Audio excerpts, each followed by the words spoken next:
Continuando con el análisis de la novela Pedro Páramo de Juan Rulfo, haremos algunas observaciones en lo concerniente a la trama de la novela, a los temas que ésta aborda y a los personajes que en ella participan. Antes que nada, debemos recordar que la trama es el orden en que el narrador nos va presentando todos los acontecimientos y que no necesariamente tiene que ser de manera cronológica. Este tipo de orden en el acomodo de los acontecimientos es lo que constituye la historia.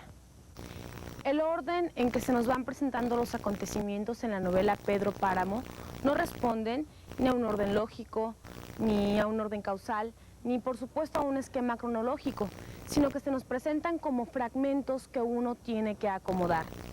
Recordemos un poco cómo está ordenada la trama en esta novela. Repasemos leyendo juntos las páginas 99 y 100 de sus guías.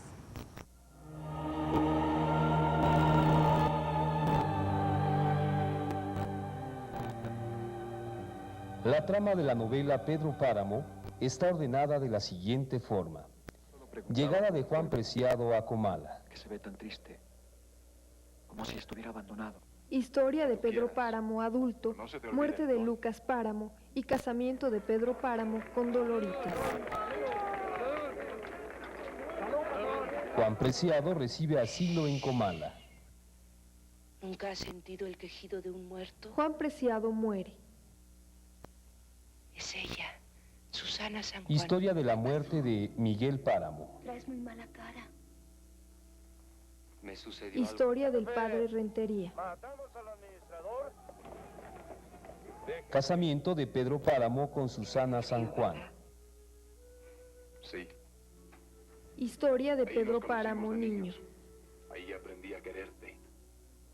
Lo recuerdo. Historia de Pedro Páramo adolescente. No sé si quiero recordarlo.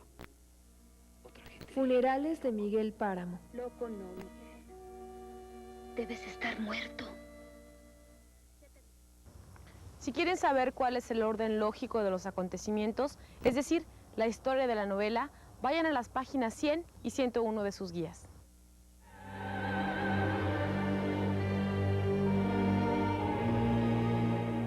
Pedro Páramo niño se enamora de Susana San Juan. Susana se va del pueblo. Muere Lucas Páramo. Pedro Páramo se convierte en un cacique desalmado. El padre Rentería, igual que el pueblo entero de Comala, se somete a la voluntad y al dominio de Pedro Páramo. Pedro Páramo se casa con Doloritas y luego la deja ir. Pedro Páramo adopta a Miguel. Miguel crece y se dedica a hacer fechorías en el pueblo. Miguel Páramo muere. Pedro Páramo se encuentra con Susana San Juan y se casa con ella. Susana San Juan se enferma y luego muere. El pueblo se llena de forasteros que hacen una fiesta. Pedro Páramo jura vengarse del pueblo por no respetar su desdicha. Pedro Páramo deja que el pueblo se muera de hambre.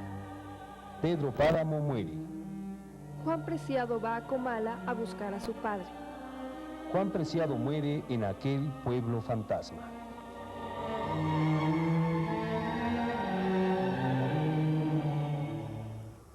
Como vemos, la llegada de Juan Preciado a Comala, aunque aparece al principio de la trama, en la historia es uno de los momentos finales. En lo que respecta a la tematización, en la novela Pedro Páramo de Juan Rulfo, el tema central es la muerte. En torno a ella giran algunos otros temas universales, como son el amor, el poder y la búsqueda de los orígenes. La muerte es el tema central, no solo porque todos los habitantes de Comala estén muertos, ni porque Juan Preciado llega a Comala precisamente a morir, sino porque el pueblo es un pueblo muerto, vacío, desierto, sin vida humana ni vegetal, con un paisaje desolado. Los subtemas que podemos mencionar son el cacicazgo, el crimen, la ambición, la venganza, la sumisión, el incesto, la violación, el amor platónico y la pasión. Todos estos temas que Juan Rulfo aborda en su novela Pedro Páramo tienen implicaciones sociales y económicos. Esa muerte, esa infertilidad de la tierra, esa miseria que acaba con la vida de un pueblo es parte de la problemática que vive nuestro México y todos los países de Latinoamérica. Juan Rulfo, a través de la literatura, aquí los expone. Tú una vez dijiste que la novela latinoamericana no podría hablar de otra cosa que no fuera la miseria y la ignorancia. ¿Todavía lo sigues creyendo? Bueno, no sobre miseria, pero sí los problemas sociales son terribles, ¿no? Entonces existe la miseria, existe, bueno, la pobreza y la falta de ambición, porque quizá debido a la ignorancia misma de la población, ¿no? Entonces, ambicionan muy poco. Y lo que logran ambicionar es relativamente, lo consiguen, ¿no? Pero, pues, por ejemplo, hay una persona que quiere, que lo que más ambiciona es tener un caballo, ¿no? Y ya consiguiéndolo, pues ya termina su ambición. O No tener viene. una pistola, en fin, cosas así por el estilo, ¿no? ¿No viene una segunda ambición? Pues sí, claro, de ahí pues, se produce otra y otra, hasta Pero... entre más cosas se conocen. Ahora con los medios masivos de comunicación, pues ahora quieren tener un televisor, ¿no? Pero, ¿cuál es el futuro de la novela latinoamericana? Bueno, creo yo que es fundamental porque los problemas sociales existen en toda América Latina, ¿no? Los mismos que existen en México están en todas partes de América Latina, quizá en una dimensión más fuerte en otros países que en México, ¿no? Pero la fatalidad, el fatalismo del mexicano es muy característico, ¿no? Tú sabes que siempre dicen, este pueblo aguanta. Y como estábamos ahorita, por ejemplo, aguantando, aguanta todo, ¿no? Aguanta depredaciones, corrupción, robo, devaluación, todo. La falta de ambición está presente en todos los personajes que no ostentan el poder. Solo Pedro Páramo tuvo ambiciones. El pueblo se dejó dominar y explotar por él. Hagamos un recuento sobre los personajes que participan en la novela.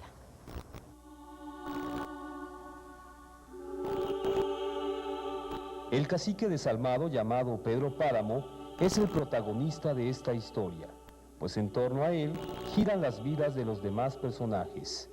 Es tan importante que cuando a él le deja de importar la vida, el pueblo se viene abajo. Juan Preciado es también un protagonista, puesto que por medio de él conocemos a otros personajes. Es hijo de Pedro Páramo y de Dolores Preciado. Susana San Juan es el gran amor de Pedro Páramo. Es la persona que con su actitud de no correspondencia al amor que éste le ofrece, lo castiga y al final lo hace perder las ganas de vivir. La muerte de Susana San Juan marca la sentencia de muerte de todo el pueblo. Miguel Páramo es uno de los personajes principales. Representa la herencia de tiranía de su padre adoptivo. Damiana Cisneros, el padre Rentería, Abundio Martínez, Dolores Preciado, Eduviges Diada y Fulgor Sedano, entre otros, son personajes secundarios. Hay también personajes de marco que dan ambientación a la obra y personajes colectivos.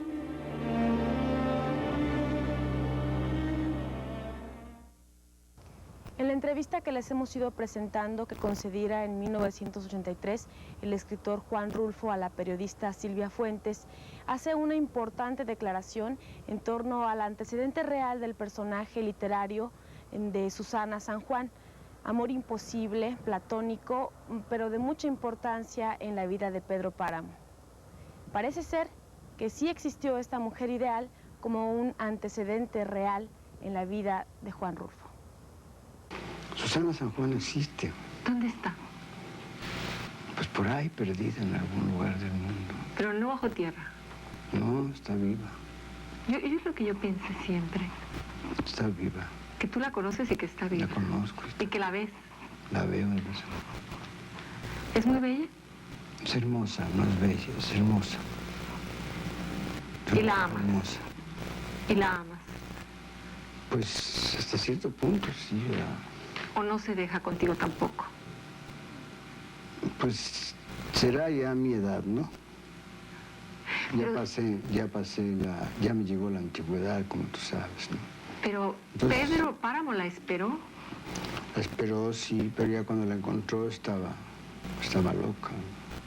Y la tuya, tu Susana, no está loca. No está loca, pero es inaccesible. ¿Y la buscas? La busco, sí. La he ido a ver, ella ha venido a verme.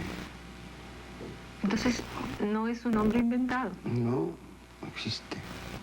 Bueno, no, acá sí, yo la encontré después. Estás diciendo los secretos. Sí, estoy diciendo unos secretos que no debía decírselos a nadie.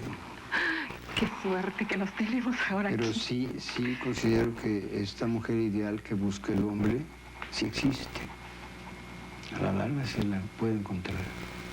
Yo la encontré. Y es necesaria. Sí, porque lo estimula a uno, le da a uno cierta vitalidad, ¿no? ¿Qué dice ella de tus libros? No habla de libros. No.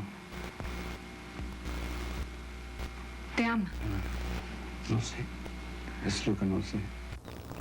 ¿Qué les parece? Parece ser que la existencia de esta mujer ideal que estimula y vitaliza a un hombre, a un escritor, a un artista, es el equivalente de esta Susana San Juan, de aquella Susana San Juan que al morirse se llevara consigo el motivo de la vida de Pedro Páramo. Espero que les haya gustado este acercamiento al autor, a la parte humana de uno de los escritores mexicanos más importantes dentro de la literatura hispanoamericana contemporánea, de cual seguiremos hablando en nuestra próxima clase. Hasta entonces.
¿Qué tal? ¿Cómo están? El día de hoy terminaremos con el análisis de la novela Pedro Páramo, original de Juan Rulfo, para vernos en la próxima clase con Falsa Crónica de Juana la Loca, una obra teatral de Miguel Sabido. Por ahora nos dedicaremos a la relación del espacio con los personajes de la novela, así como también del tiempo y de la organización espacio-temporal. Al final escucharemos en la voz del propio autor la lectura de un fragmento de esta obra que hemos estado analizando. Comenzamos.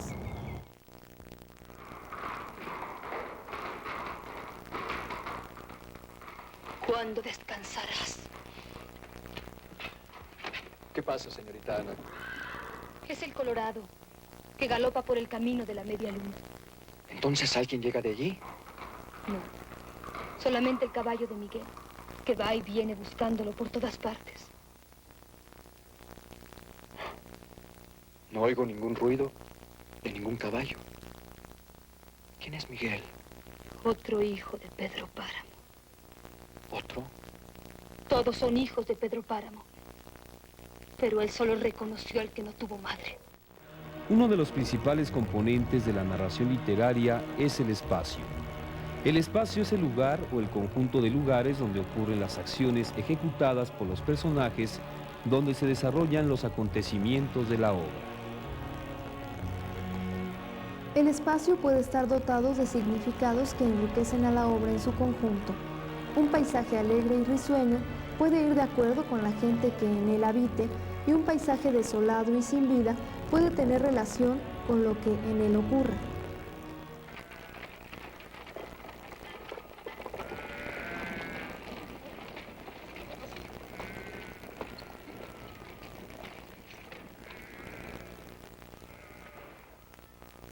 ¿Por qué te escondes? El lugar donde se lleva a cabo la historia de Pedro Páramo es un pueblo llamado Comala. Este lugar es descrito de dos maneras distintas. El Comala de los recuerdos de Dolores Preciado, madre de Juan Preciado, es un lugar alegre, fértil, luminoso. En cambio, el Comala al que llega Juan Preciado a buscar a su padre, Pedro Páramo, es un lugar desolado, sin vida, infértil, triste, desierto.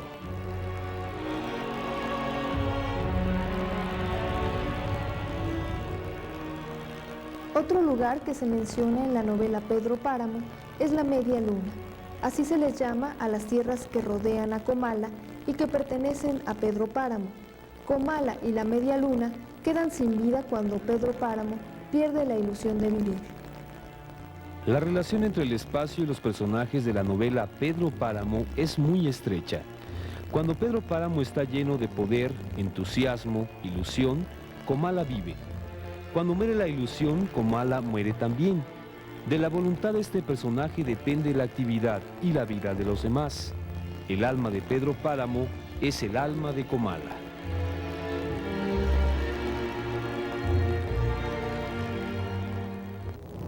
Otro de los aspectos importantes que en Pedro Páramo podemos observar es el manejo del tiempo.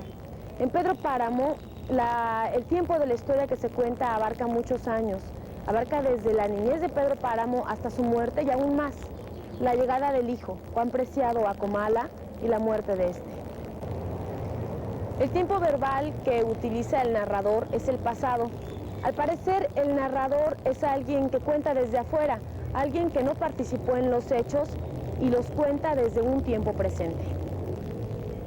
Estos aspectos relacionados con el manejo del tiempo podemos observarlos en la siguiente lectura. Se trata de un fragmento leído por su propio autor. Observen y fíjense muy bien en el narrador extradiegético, o sea, fuera de la historia. Fíjense muy bien cómo es que utiliza el tiempo pasado para narrar los hechos. Este pueblo está lleno de ecos. Tal parece que estuvieran encerrados en el hueco de las paredes o debajo de las piedras. Cuando caminas sientes que te van pisando los pasos. Oyes crujidos, risas, unas risas ya muy viejas como cansadas de reír, y voces ya desgastadas por el uso. Todo eso oyes. Pienso que llegará el día en que estos sonidos se apaguen. Eso me venía diciendo Damiana Cisneros mientras cruzábamos el pueblo. Hubo un tiempo que estuve oyendo durante muchas noches el rumor de una fiesta. Me llegaban los ruidos hasta la media luna. Me acerqué para ver el mitote aquel y vi esto, lo que estamos viendo ahora. Nada, nadie. Las calles tan solas como ahora. Luego dejé de oírla. Y es que la alegría cansa. Por eso no me extrañó que aquello terminara. Sí, volvió a decir Damiana Cisneros. Este pueblo está lleno de ecos. Yo ya no me espanto. Oigo el aullido de los perros y dejo que aúllen. Y en días de aire se ve el viento arrastrando hojas de árboles, cuando aquí, como tú ves, no hay árboles. Los hubo en algún tiempo, porque si no, ¿de dónde saldrían las hojas? Y lo peor de todo es cuando oyes platicar a la gente, como si las voces salieran de alguna hendidura y sin embargo tan claras que las reconoces. Ni más ni menos ahora que venía encontré un velorio. Me detuve a rezar un Padre Nuestro. En eso estaba cuando una mujer se apartó de las demás y vino a decirme: Damiana, ruega a Dios por mí, Damiana. Soltó el rebozo y reconocí la cara de mi hermana Sixtina. ¿Qué andas haciendo aquí?, le pregunté. Entonces ella corrió a esconderse entre las demás mujeres. Mi hermana Sixtina, por si no lo sabes, murió cuando yo tenía 12 años. Era la mayor. Y en mi casa fuimos 16 de familia. Así que hazte el cálculo del tiempo que lleva muerta. Y mira la hora todavía vagando por este mundo. Así que no te asustes si oyes ecos más recientes, Juan Preciado. También a usted le avisó mi madre que yo vendría, le pregunté. No, y a propósito, ¿qué es de tu madre? Murió, le dije. Ya murió. ¿Y de qué? No supe de qué, tal vez de tristeza. Suspiraba mucho. Eso es malo. Cada suspiro es como un sorbo de vida del que uno se deshace. ¿De modo que murió? Sí, quizá usted debió saberlo. ¿Y por qué iba a saberlo? Hace muchos años que no sé nada. Entonces, ¿cómo es que dio conmigo? ¿Está usted viva, Damiana? Dígame, Damiana, ¿está usted viva? Y me encontré de pronto solo en aquellas calles vacías, las ventanas de las casas abiertas al cielo, dejando asomar las varas corriosas de la hierba, bardas descarapeladas que enseñaban sus adobes revenidos. Damiana, grité, Damiana Cisneros. Me contestó el eco, Ana Neros, Ana Neros. Ahora haremos una distinción más en lo que se refiere al manejo del tiempo. Para distinguir entre lo que se llama el tiempo subjetivo y el tiempo objetivo, debemos tomar en cuenta si la mención del tiempo se relaciona con la medición objetiva del tiempo en la obra, con el reloj o con el calendario, o bien a través de las impresiones que el paso del tiempo dejan en los personajes.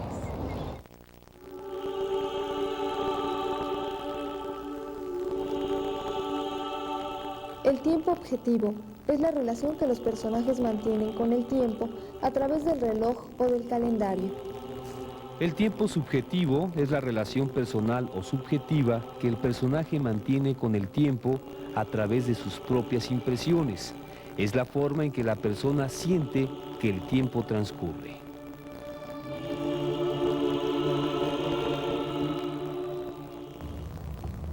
En Pedro Páramo, el modo en que parece pasar el tiempo se acerca más a este tiempo subjetivo. Es un tiempo que parece retroceder en vez de avanzar, aun cuando tenga sus referencias al tiempo objetivo.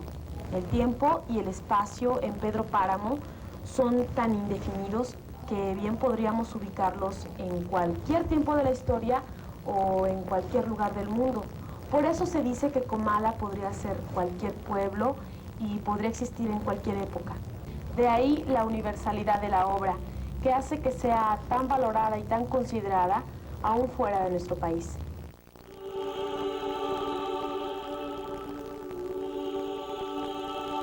El mundo que presenta Rulfo puede representar a la sociedad contemporánea de cualquier país. Sus personajes son solo sombras y voces que murmuran sus recuerdos. La atmósfera es irreal, pero hay un equilibrio entre el realismo y lo fantástico. Este equilibrio es una de las virtudes de la novela. La vida y la muerte se mezclan. El pasado y el presente se confunden. Rulfo trae a los personajes y luego hace que se esfumen. Todo esto nos enfrenta a un mundo fantasmagórico, al mundo de la muerte.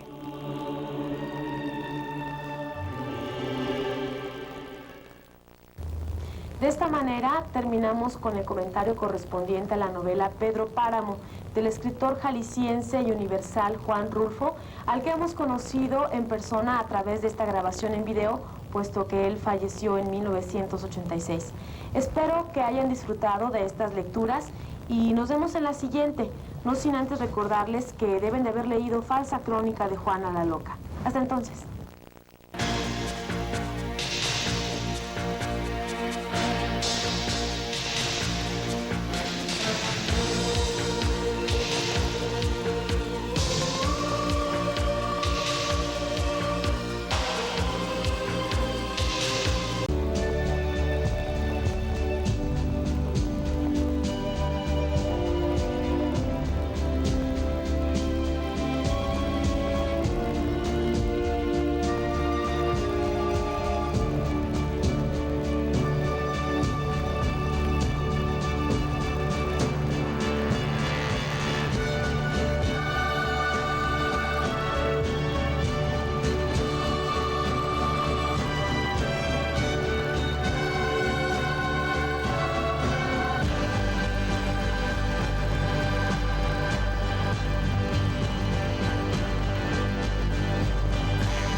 ¿Qué tal? Me da mucho gusto estar de nuevo con ustedes. En esta ocasión vamos a iniciar la unidad 3 de sus guías, en la que veremos teatro y narrativa. Primero dedicaremos 2 clases a la obra de teatro titulada Falsa Crónica de Juana la Loca, y luego otras 2 clases más al cuento titulado Agosto 1999, Los Hombres de la Tierra. Empecemos con el teatro. Tú mi verdugo, tú mi odio, tú mi desesperación. El acercamiento a la obra teatral o dramática, Falsa Crónica de Juana la Loca, ofrece la oportunidad de conocer algo representativo del teatro mexicano actual.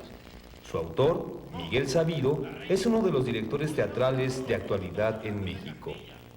Miguel Sabido se ha dedicado por mucho tiempo a estudiar las raíces y la historia de la cultura mexicana.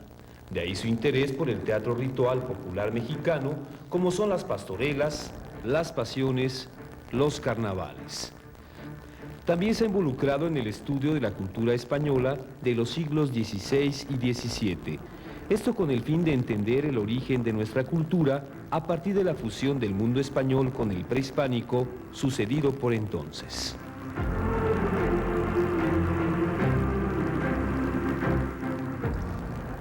Y es aquí donde llegamos a la razón por la que Miguel Sabido se interesó por Juana la Loca y la llevó a protagonizar una obra de teatro que nos hiciera recordar a este personaje histórico. Fue durante su reinado que México fue descubierto, conquistado y colonizado. Señora, se trata de que soy española y soy reina. Y quiero avisaros que ha terminado ya la esposa sumisa y fiel que fue a buscaros a Flandes.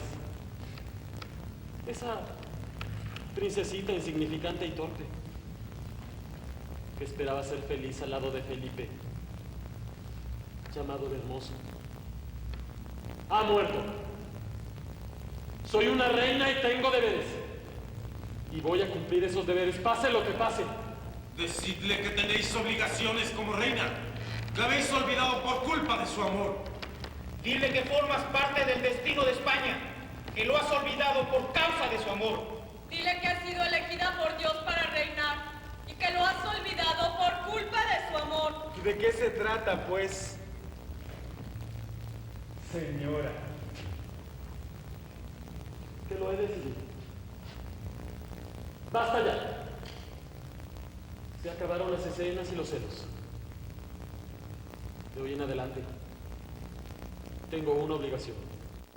Juana I de Castilla nació en 1479 en Toledo, España.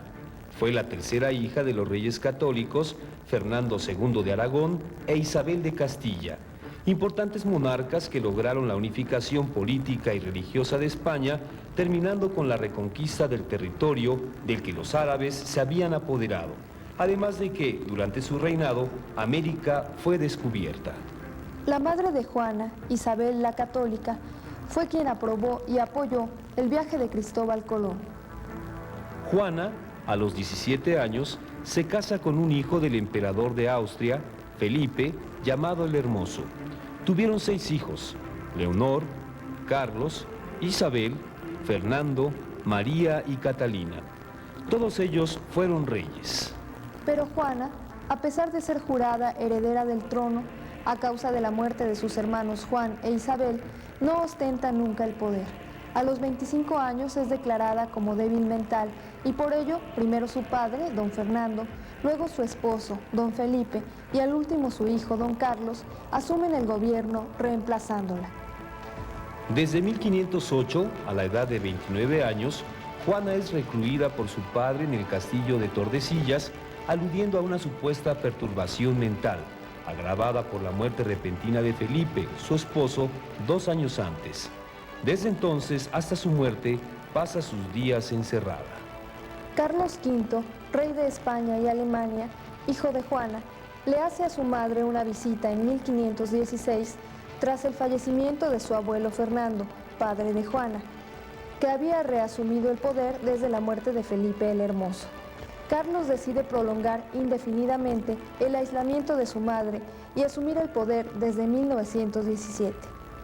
Juana I de Castilla murió lúcida a los 76 años en 1555, lejos del poder al que tuvo derecho y lejos del amor y del cuidado de su familia.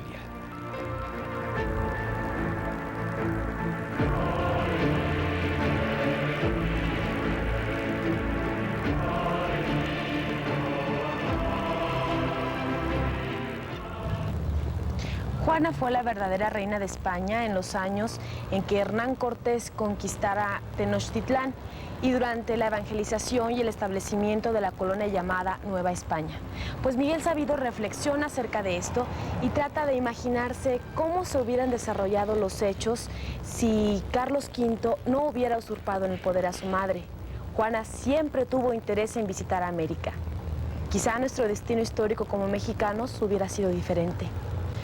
De modo que Miguel Sabido, el dramaturgo mexicano que estamos estudiando, recrea e intenta recuperar este personaje histórico, Juana la Loca, que tuvo que ver o que pudo haber tenido mucha relación con nosotros como pueblo conquistado y como colonia de España. Miguel Sabido dedica esta obra de teatro al rescate de una vida frustrada, la vida de Juana, y la titula Falsa Crónica de Juana la Loca, porque no es una biografía, sino que pretende introducirse al mundo íntimo de Juana y presentar su dolor, su sufrimiento y sobre todo la razón por la que fue considerada loca, por importarle más el amor que el poder.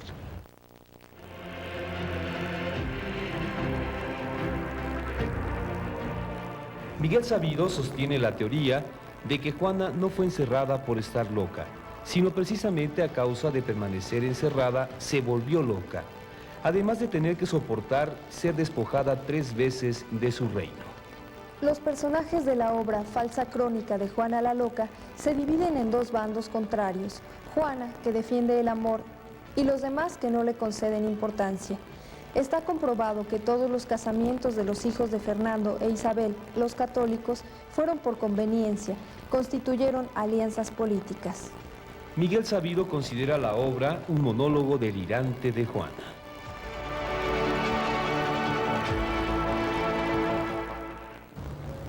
De esta manera llegamos a las siguientes conclusiones. Falsa Crónica de Juana la Loca es una obra que recrea al personaje histórico y mítico que es Juana I de Castilla, hija de Isabel la Católica y de Fernando de Aragón y madre de Carlos V. Se titula Falsa Crónica porque, aunque contiene datos verídicos, es una reinvención del personaje y además sustenta la tesis de que Juana no estuvo loca, la volvieron loca. En la obra se proponen recursos no realistas como las máscaras y los disfraces, pero en fin, comentaremos más acerca de esta obra en nuestra próxima clase. Nos vemos.